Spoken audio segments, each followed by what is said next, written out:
Kumusta mga kaibigan? Welcome back to Terry Berms. Ngayong araw na to, this episode is going to be a follow-up sa isang video na ginawa ko last year kung saan nag-review ako ng nabili kong Innova Gas 2007 na J model.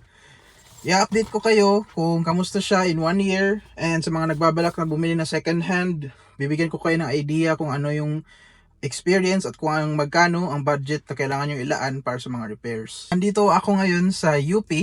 And makikita nyo, actually nakapark lang ako dito sa parang library nila kasi masyadong maraming sasakyan. Ang pamilya ko ay nandoon, so ibablog ko siya ngayon habang maaga pa, 5:20 na ng hapon.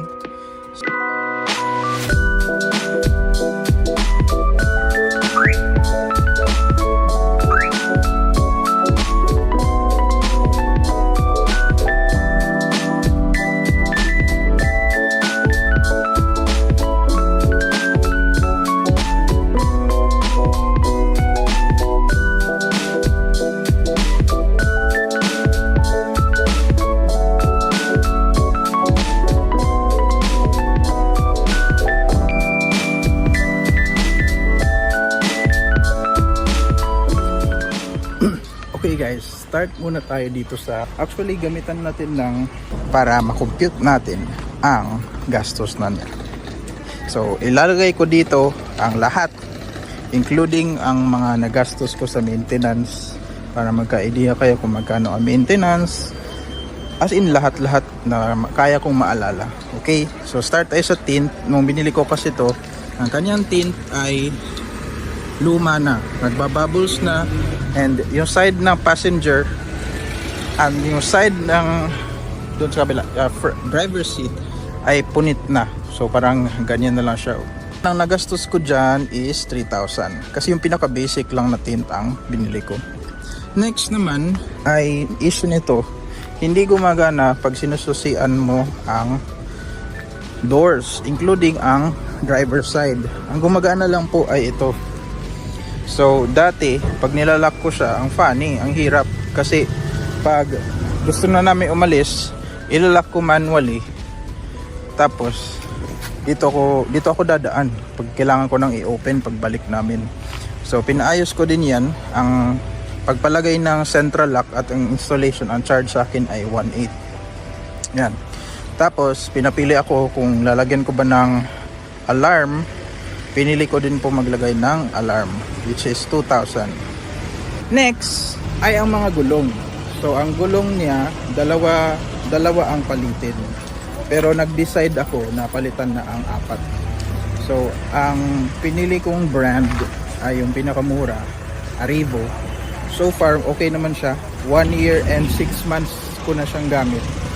Pero okay ang kanyang quality. Never pa ako naka-flatan. Tapos ang total na natakbo na nito ever since nabili ko siya, around 15,000. So ay hindi pala 200, 2,000. Yan, 6.8 dapat. So 6.8 na, hindi pa natin na compute ang gulong. So ang gulong nakuha ko lang siya actually sa Shopee kasi maraming voucher. Isang trick pala pagbili is pwede kang bumili sa Shopee or sa Lazada, kahit saan, ng mura. Bilhin mo dun, make sure na bibili ka ng sale, yung mga 8.8 sale, 9.9 sale, ganun. So bumili ako ng 4, and then nakuha ko lang siya ng 1.7. So i-plus natin ng 4 na beses. Actually parang 3 lang pala kasi Comforter pala tong isa. Yes, 3 pala. Ang isa dito ay bago, tapos yung 3 ang mga palitin na. So I will just add 3 na mga 1.7, so 11 na. Tapos ang next ko na binili, sasama ko yung mga maliliit ha, kahit ito 200 pesos po yan, 200. So 12.1 na yan. Malaking tulong yan sa pag-park kasi makikita mo ang mga blind spot na hindi kaya makita ng mga side mirrors lang. So important yan, lalo na kung ang dala mong sasakyan ay malaki. Gamitan mo ng blind spot mirror. Dito tayo sa sa loob. So okay natin. Next ko po na pinaayos ay itong kung napapansin nyo, blue siya. Dahil dati, yung stock po niyan ay halogen lang na kulay white. Tapos ang problema ko dun, hindi ko na siya na video pero dati ang umiilaw na lang ay ito at ito. So mahirap sa gabi, hindi ko nakikita ang speed.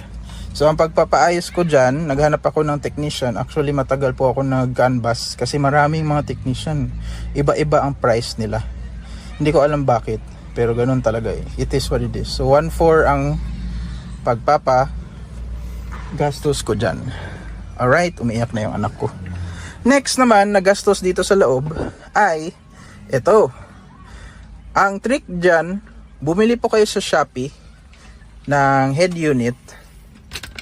Tapos ipa-install nyo sa iba. Ipa-install nyo sa magaling na electrician. Yan. So ang specific na unit ko ay Nakamichi. Pwede ako maglagay ng link down below. Ang gastos all in all, kasi kakilala ko lang ang nag-install, is 7,000. Yan, so nasa 20 na tayo. Next, kung napapansin nyo po, iba ang kulay niyan. Ang reason kung bakit is yung dati, kahit sa old video ay meron namang ganito, nabasag po. Dahil, ano na siya, luma na. Nabasag din ng anak ko. Alright, so ang ginawa ko, dahil ang original na ganito sa kasa, sobrang mahal. Nasa 7,000 pesos. Tapos, yung mga Pilipino naman na nagfa-fabricate, mahal pa rin. 4-5 yung kanilang presyo. Kaya ang ginawa ko, bumili na lang ako sa China. Pero, yung seller na nagbebenta nito, hindi pa sila gumagawa ng gray. Kaya, binili ko na lang ang beige. Okay lang naman, basta nakamura lang. So, ang kuha ko dyan ay 1.4. 1.418. Tanda ko pa yung buong total niyan. Kasi sale ko siya nabili. Tapos last week ko lang siya na lagay. Yan yung last video ko, kung makikita nyo. Okay. Ang next naman ay ito. Wait lang. Hindi yung number ha. Kundi yan. Charging. Isasama ko talaga yan lahat, kahit yung pinakamaliit. Ang bili ko naman dyan ay nasa 180. Kung hindi ako naman kakamali. Yan. Okay, I think done na ako sa taas. Ang hindi ko pa pala na ang hindi ko pa pala na papaayos or napapalitan ay ang mga aircon vents. Sa totoo lang, okay po yan nung binili ko.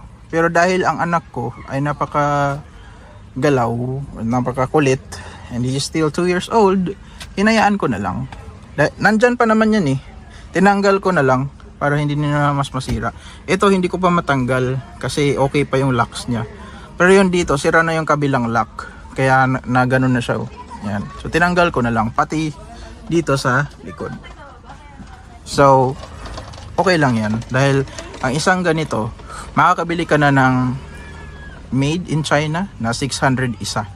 Pero next time na yan. Tapos dito naman sa baba, galing na to sa minivan ko. So hindi ko po yan binili. I'm good with that. Pero bumili pa ako, nagpagawa ko ng isang ganito. So on top sa original niya na matting, gumawa pa ako ng isang ganito. Kasi minsan umiinom yung anak ko or umiinom yung mga nakasakay dito, natatapon yung water. Nagpagawa ako. Ang nagastos ko dyan, mura lang naman, nasa 300 pesos. Ano lang po yan ganito, yung goma na ginagamit sa tsinelas. Tapos bibili kayo nun ng isang malaking size, I think 1 meter ang binili ko or 2 meters, and then isusukatin nyo lang yan. Tapos yun, gugupitin nyo na lang. Okay. Ang next naman, dito tayo sa likod.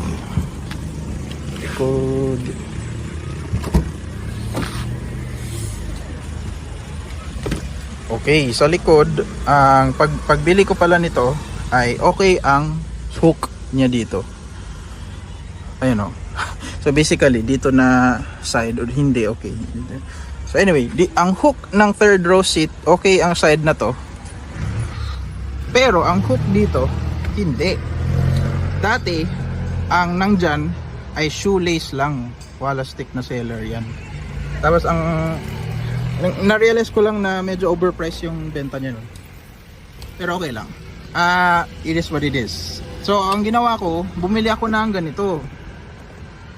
Kung ang reason bakit hindi siya match ulit ay dahil yung pinakamura lang ang binili ko. Yan. Tapos hindi ko kayang ilagay sa loob. Ayun oh, nagkabutas-butas na nga siya eh. Ayun oh, nagkabutas-butas na siya. Kaya hindi ko malagay, so ang ginawa ko, diniskartehan ko na lang ganyan. Bahala na yan. It does its work. Ang bili ko dyan, I think nasa 400 pesos. Lahat ng mga links na binabanggit ko ngayon, ilalagay ko po sa description.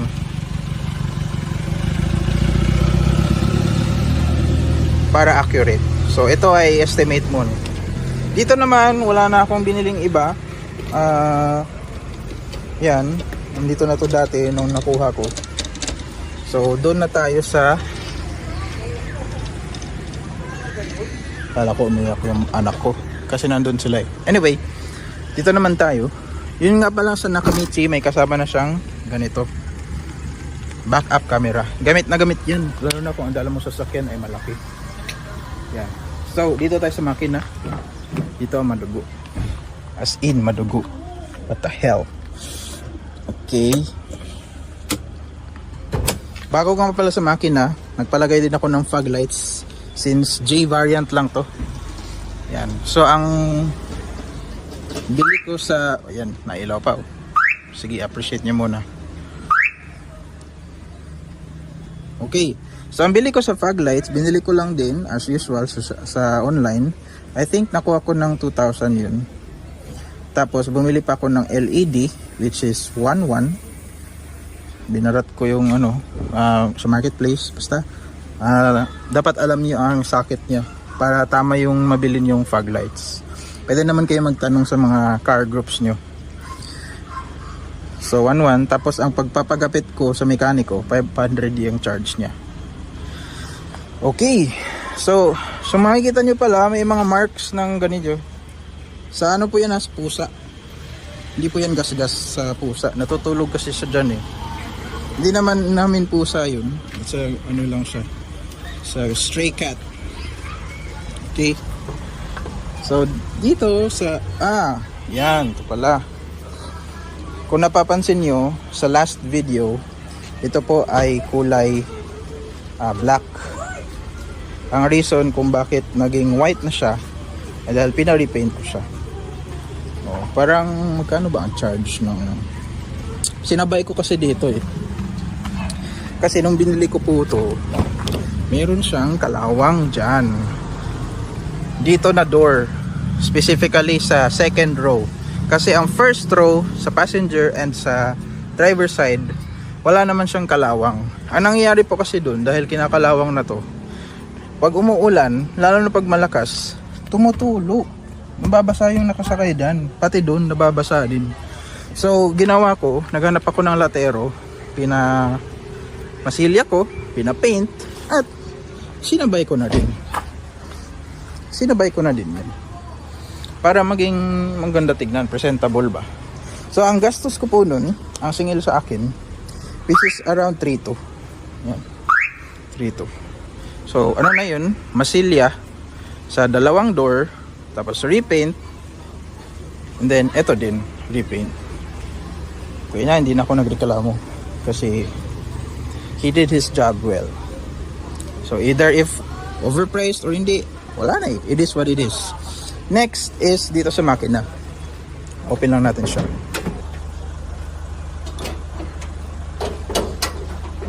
Wait, dito sa makina mga kaibigan, dito po ang medyo madugo. Dahil marami akong pinaayos sa magiging honest din ako sa inyo sa mga nangyayari sa sasakyan. So pinakauna, makikita nyo, meron siyang mga marks ng coolant.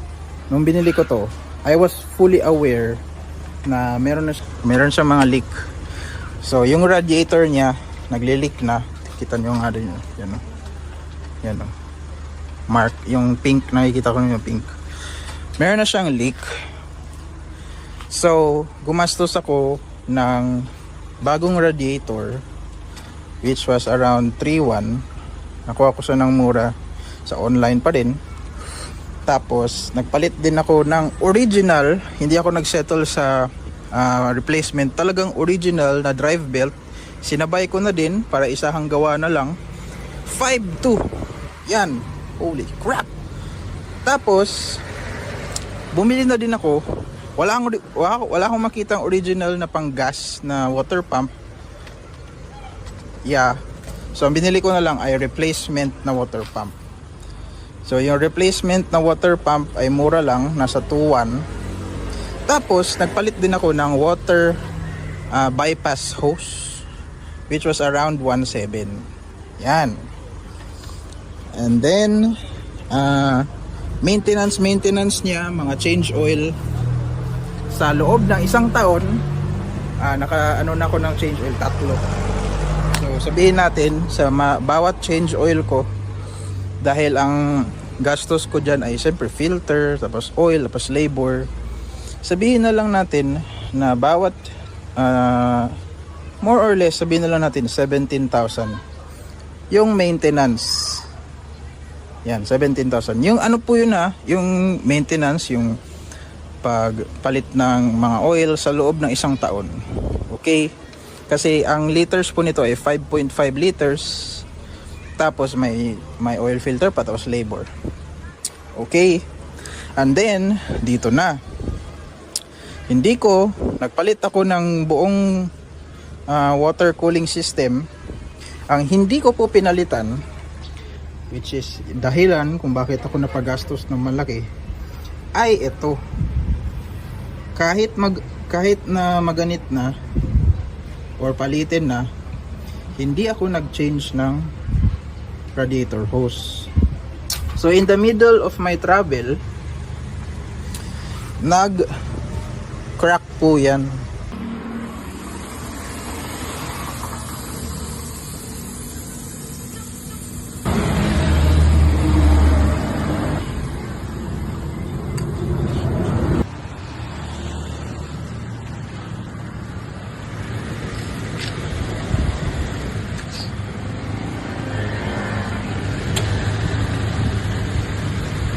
Hindi ko napansin. Nagulat na lang ako kasi umuusok na yung harap ng sasakyan. Tapos yung coolant temperature niya, gauge, nasa hot na.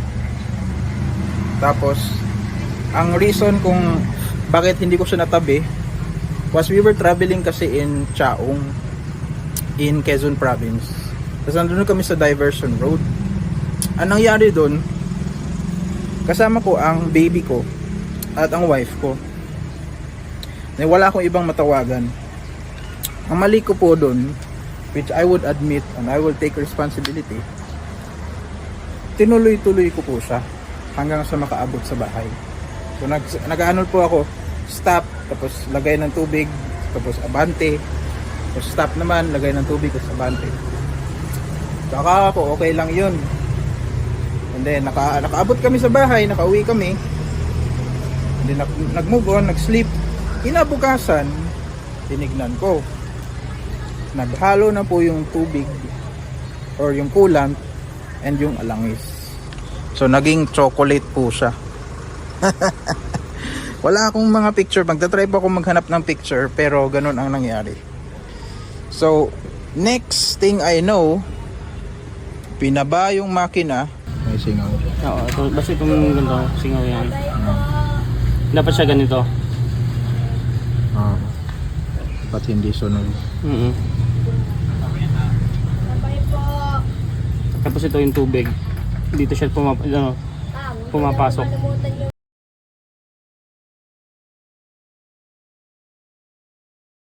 Pinaba ang makina, minachine shop kasi may na-deform, may singaw. Binilan ng mga gasket at pinasabay ko na din ang timing chain cover kasi may leak na siya ng oil. Yan. Kaya, dahil kakilala ko ang mekaniko at sobrang bait niya sa akin, ang chinarge lang niya sa akin sa lahat ng labor. Ganito pong ginawa niya, binaba niyang makina, pinamachine shop, nagpalit ng head gasket, nagpalit ng timing chain cover gasket, nagpalit ng thermostat, nag-change oil, palit ng spark plug. Ang chinarge niya po sa akin in total ay around 30,000. Ayan. Maiiwasan ko sana yan na gastos. I just want to be realistic. I'm sharing this to you para hindi ito mangyari sa inyo. Na kung may palitin na part, palitan nyo na. Dahil may iwasan nyo sana tong 30,000 kung pinalitan ko lang tong simple na radiator hose. E di nung pinalitan niya yung lahat, pinasama ko na din to. Pinahabol ko. At palit ako niyan, pati sa baba. Ang gastos ko noon was around 1-2 if I'm not mistaken. Yan. So, hindi pa tapos.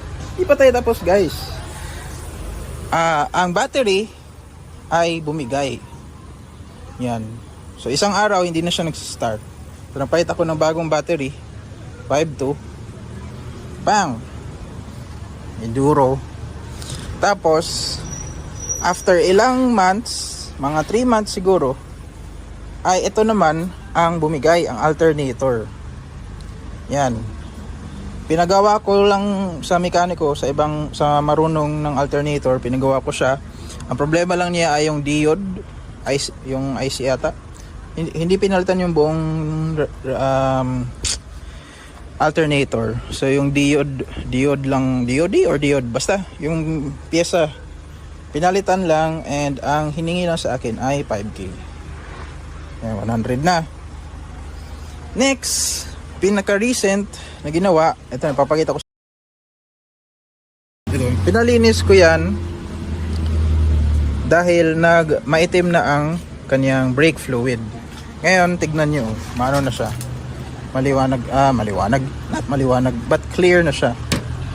Wow, dapat ganyan ang, diba, parang walang laman, pero meron po yan, nasa max.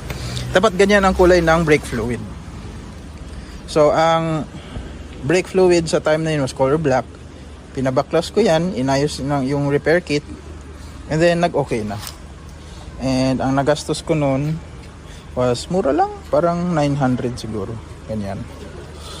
Alright. So, all good na. I think, wait lang. Try ko lang alalahanin lahat. I think yan na lahat. Lahat po na yan na gastos ay hindi po lahat. Hindi ko masasabi na forma kasi hindi naman ako nagpalit ng mags. Hindi rin ako nagpa-lower. Lahat po na yun ay pang maintenance. Yan. So, ang gastos ko po in 1 year sa pagpapakondisyon hinay-hinay ng sasakyan ko na si Balky ay nasa 100,000. Kung i-divide po natin yan, ganito pong gawin natin. Kung i-divide natin yan ng 12, pumapatak na sa isang buwan, magma-monthly ka ng 8,416. Ito, sa loob ng 1 year, wala na akong sakit sa ulo. Confident ko na mababiyahe ko na to kahit sa Mindanao. And isa yun sa magiging episode natin dito. Dahil lilipat na po ako sa Mindanao. I will be leaving Laguna. Currently I'm in UP, Los Baños.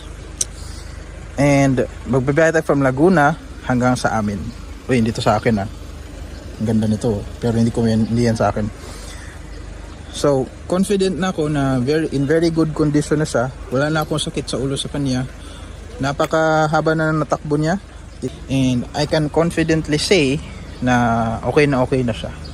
Siguro ang mga next ko na lang na project nito ay hindi naman ako mahilig magporma-porma Yung maintenance lang talaga, yung functionality ng sasakyan yung need natin, yung practical.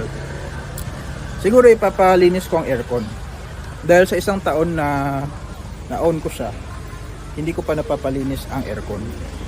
Tapos, pero although malamig pa rin yung aircon, same pa rin nung nabili namin. Ang isang reason kasi kung bakit malamig siya, ito guys, dahil yung cabin, hindi ko nababaklasin. Yung cabin filter niya kasi, pinapalitan ko every 3 to 4 months. Kaya siguro ganun, na malamig pa rin, okay pa rin yung aircon niya. Tapos yung air filter din, palagi din ako nagpapalit niyan. Every 4 to 3 months. Sinasabay ko sa cabin filter. Anyway, I can say na kahit ganun po ang nagastos natin, basically, sabihin na lang natin ganito guys, oh. Kung hindi siya nag-overheat,